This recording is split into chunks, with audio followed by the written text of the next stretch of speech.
right, I'm just going to do a quick shout out for the Third Ocean Cup. Registration started on April 1st, so you're open. Anybody is open to enter their fleet for this. There'll be over 48 teams in this. It is sponsored by World of Warships Legends this time, and the winning team will receive a ship of their choice from the store. Must be in the store for doubloons at the time of the winning.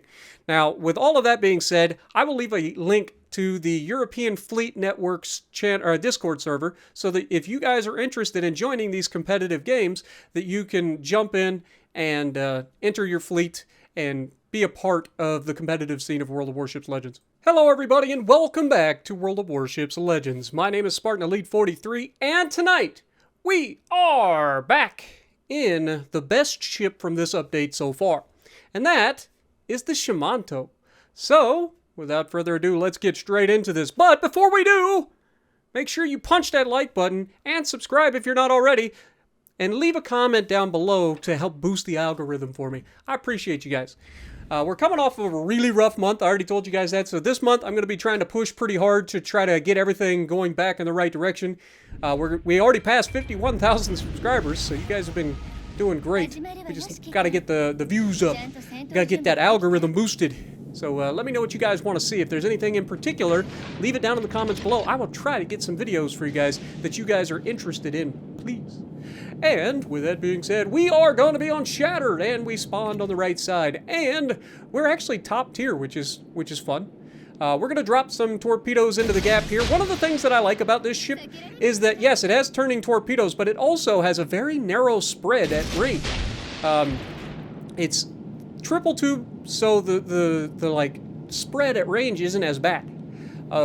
Plus, they reload relatively quickly, which we already know.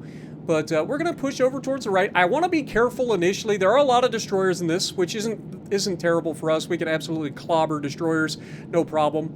It's the battleships that we got to worry about. There's a couple of battleships in this, and at close range, this thing versus battleships is going to be a bit screwy. So we're going to have to, you know, be at least on guard. Not afraid of battleships necessarily, because battleships are easy damage, right?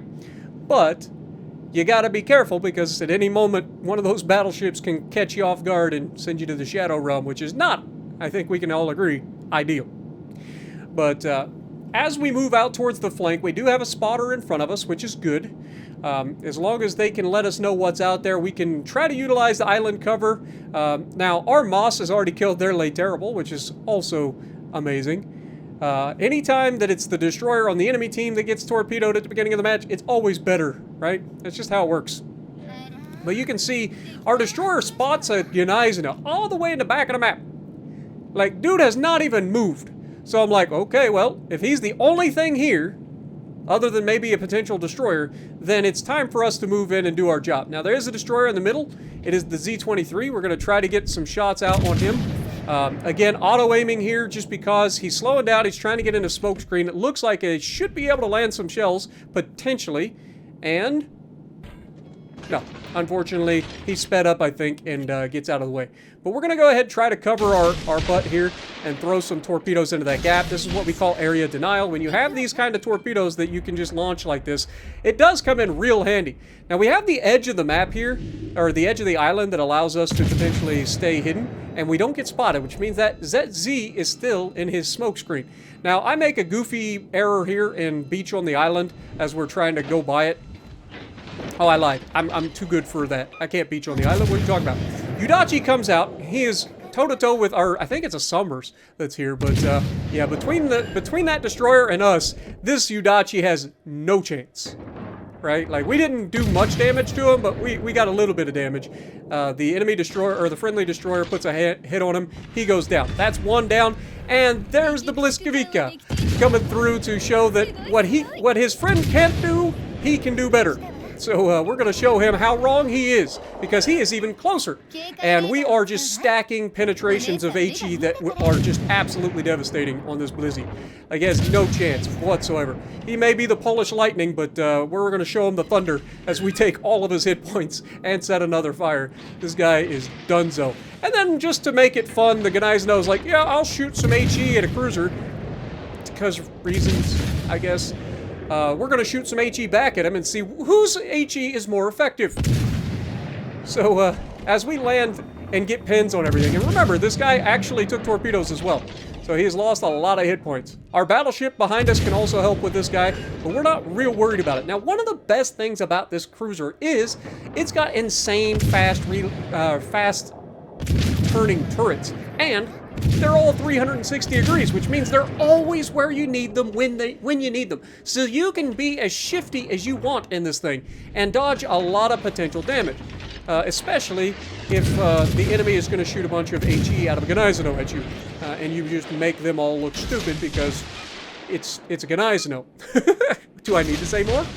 Not only is he like taking away any potential that he's going to do any damage to me with HE, he's not even hitting me, which is the best part. I think we can all agree. But our destroyer is choosing to just send some torpedoes and not get himself killed. We're going to just keep pounding away at that superstructure. Look at that damage, man. That is why this thing is so nasty. That is a huge alpha strike of HE. You don't need AP in this thing unless, of course, the cruiser gives you full broadside. But anything else, just shoot HE at it and you will melt it. Now, obviously, this thing struggles when it comes to DPM cruisers. So, like, anything Cleveland, Balti, Wichita, those sorts of cruisers that are Anchorage is another one.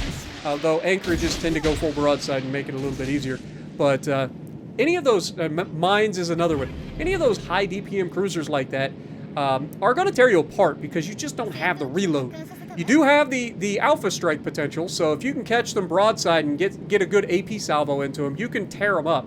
Because these things are very accurate. You can see how easy it is to put a whole bunch of shells on target real quick. Now, we've got 43,000 damage. We've killed 2 ships. We've done significant damage to a 3rd destroyer. So, the enemy has only 1 destroyer left, and that's the Z-23 that we saw earlier. Everybody else has just thrown their hit points away. Speaking of throwing their hit points away, this Colorado has no situational awareness. My dude is out there looking across the other side of the map, and we're going to shred him. There's a double fire immediately, and you saw that every one of those shells pinned. Like, that is the danger. Like, he's in a tier 6 ship. Every shell that hits him, unless it hits his belt, is going to pin. Now, 3 of those shells hit his belt, but 10 of them pinned. 10 HE shells pinned the Colorado. You add that with the fact that we're setting fires, and that guy's in trouble. Those double fires hurt. Unfortunately, we tried to sneak another shot in there, didn't quite pull it off. But look at what happens next, folks. This game is not over. Our team is trying to throw just as hard as their team, right? You can see their Z is heading towards our cap. Now, we have a destroyer or a cruiser there that should be able to counter him, but the cruiser is very low health. So it's only a matter of time before he goes down. So it's going to be up to me and this destroyer to stay in the cap and end up capturing this base, right? Right? Because 2 people in a cap capture the base faster than 1 people in a cap. Does that make sense? It's twice as fast, actually. It's funny how that works, you know, math. Math is a thing. But, unfortunately, as I get into the cap, the friendly destroyer is like, nope, I'm going all the way across the map to try to contest the cap. And at this point, if I get reset, we lose this match. That's how this works. We are putting all of our eggs in one basket, and that is that destroyer can get across the map and into that cap and contest, and we don't get reset. Right? Because let's be honest, our destroyer versus the Z-23 is probably not going to go well. Right? And they're about to get a 2nd person in the cap, and I've got no one anywhere near me to be able to get some extra help in the cap, right? So what I'm doing here is I'm safe. I'm firing over the islands at the Colorados. Just like we showcased before, we're able to pin everything on the Colorado except for the belt. Like, literally any shell that doesn't hit the belt is going to do full pin damage for the HE, and it's going to be nasty. And you always have the fires to fall back on as well. We do some area denial where we put some torpedoes into the gap to make sure that if anybody decides to come back through, we're ready for them. Because they do still have a cruiser somewhere, right? Or, no, I'm lying. There's 3 battleships. They're all Colorados. Never mind, I lied. But they have a Colorado in their cap. We have the 2 Colorados here. I've got to try to put myself in a position where we can protect ourselves from being spotted. You can see, look at that damage, man. Obviously, we're top tier. You're not going to get this much damage all the time unless you're hitting superstructure on same tier ships. But, I mean, I think these Colorados can attest to just how nasty this thing can be. But unfortunately, we miss out on the kill there. The Summer's managing to get the flooding kill. We've still got the fires burning on the Colorado that's in the back. We've got those torpedoes out there. Again, these torpedoes like to keep going. It's kind of like the freaking gearing, the Summers, you know, those torpedoes that just keep going and going and going. You put them out there because you want to take the chance, right? But our destroyer couldn't be cutting it much closer if he tried. He is right on the edge. He's coming up behind a Colorado. You can see I'm just dropping some more torpedoes in the gap because you need to be able to do it. If that guy shows up in that gap and takes shots at me, or if he shows up in the gap, I can't shoot at him because then I would get killed. Now, fortunately, our other battleship has gotten into the cap. We do get some shots over the island, and I mean, do we need to say anymore? It's just disgusting. These ships are disgusting, man. They may not have the highest fire rate in the world, but by God, it does not matter.